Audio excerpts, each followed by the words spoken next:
Okay, so a computer can't generate randomness, but we do use cryptography, so where is this entropy coming from? Well, we can look at the Linux case.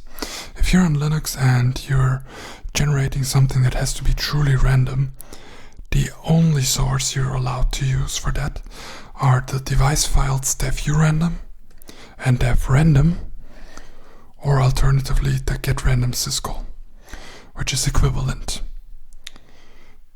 These are the only sources you're allowed to use.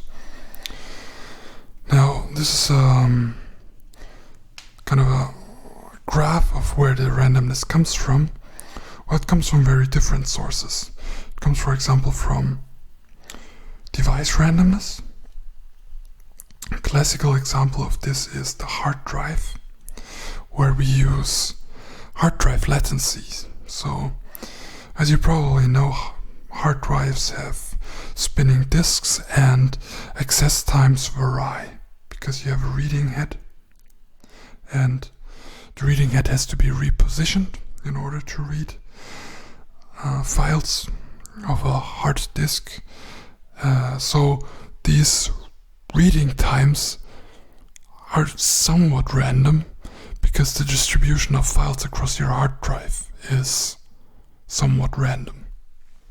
This, of course, doesn't work for solid-state drives because they don't have moving parts in them.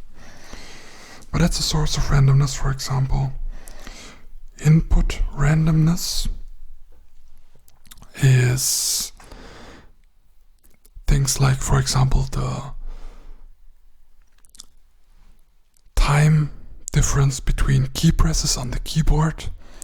Again, this is maybe not truly random, but it's hopefully random enough so an attacker can't predict it. Disk randomness is actually what I explained here with the hard disk, sorry. And device randomness are other things of peripheral devices, from disk drive to CPU fan, everything's possible. Interrupt randomness. As you probably know, your processor works with interrupts, and when these interrupts occur, this might be also somewhat random. And it's also possible to actually attach hardware random number generators. All these sources are fed into an input pool. They are XORed together, hashed, and then are hopefully random enough for an attacker not to predict. So as you can see, we take a lot of different kinds of sources and then mix them together, and hopefully what comes out is random enough.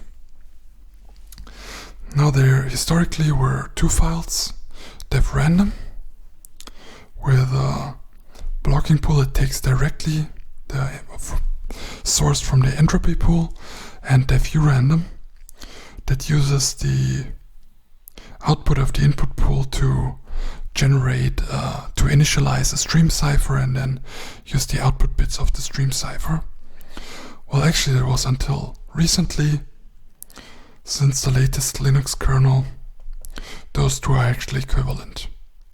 dev_random and dev_urandom both take their randomness out of a stream cipher that is initialized from the entropy pool, and from time to time it gets re-initialized with new material. There's a review on the Linux random number generator, can be found here if you're interested.